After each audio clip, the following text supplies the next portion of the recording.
Yo, what's up guys, welcome back, and today we're gonna have some fun with the Saints Row the third review. I know actually it's been a bit quite a long time that it's released, but anyway, the classics is always classics.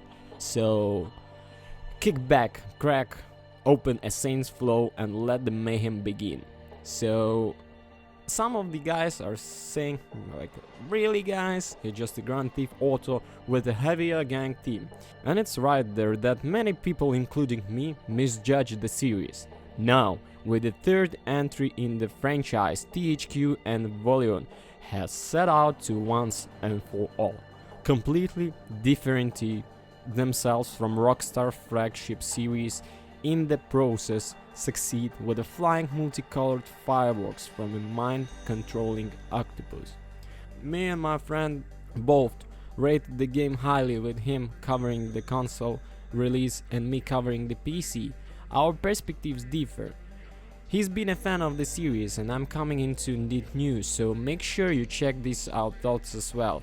First, I want to point out that unlike the PC version of Saints Row 2, Volition did all of the work in-house. They recently admitted that the port of CSR2 was less than ideal, but the PC version of Saints Row the Third is everything that the console version is and more. If you haven't created your character in Saints Row Imitation Station, a free download on 360 and PS3 and Steam, you'll have the opportunity to do so shortly after you begin the story. If you are interested in getting a hard start with the Imitation Station, make sure you know which platform you'll be playing on, because a character created on the platform cannot be used on another. Speaking of the story, like everything in Saints Row, it is over the top and hilarious. More importantly, you get more action and insanity in the first 10 minutes than you will in the entirety of some other games. After the thrilling start to tale, you'll quickly gain access to important tools, strongholds where you can change ornaments, clothing and cars, and your phone, which gives you access to missions, upgrades, side jobs, homies and more. Between the two of these, you'll have everything you need to wreak havoc on the streets of Sleepport. Unlike some games, Saints Row the Third gives you early access to weapons specializing in overkill. Resistant is simply not Volition's vocabulary. When you get into a car for the first time, you find that the driving controls are fluid, and even the largest of vehicles handle well enough to be usable. The damage modeling and the way the cars reacted to different types of damage impressed me. Having a blown tire doesn't just slow you down, you find the car pulls and you need to constantly compensate. With the available cruise control allowing you to focus on shooting while behind the wheel, and the GPS which puts arrows on the main game screen in addition to the minimap, driving is extremely enjoyable, that's for sure. When you have a homie with you, they will smart open fire on enemies from the passenger seat, making them more than just a cannon fodder. On foot, the shooting and melee combat is beyond satisfying. More importantly, it's fun. You can access your available armaments via weapon wheel, making fast switches between firearms extremely easy.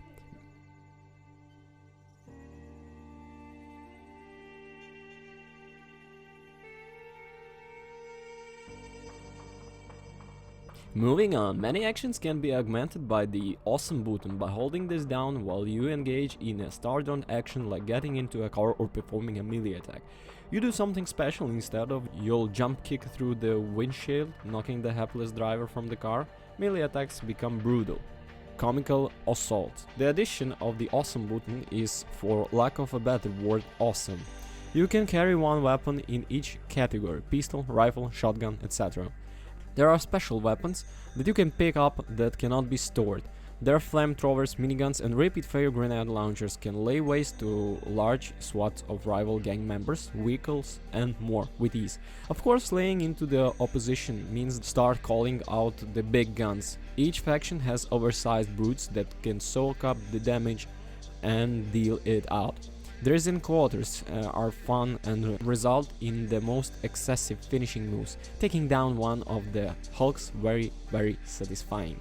Each and every time.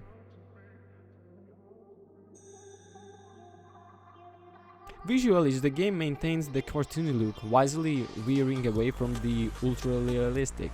The game is gorgeous, filled with bright colors, fluid animations, and spectacular explosions. The fidelity even at mid-range settings is fantastic. Controls are solid, whatever you choose to use the gamepad features or not. Unless you are a die-hard keyboard and mouse user, the gamepad is an option you should at least try. Saints Row the Third surprised the heck out of me. The GTA compressions are inevitable, but they are vastly different games. While both hold a mirror up to reality, the reflections are vastly different. As absurd as GTA gets, it still keeps one foot firmly planted in reality. Saints Row has taken a flying leap off the roof of reality, holding the F-bomb while chugging a licensed energy drink all the way down, and I wouldn't have it any other way.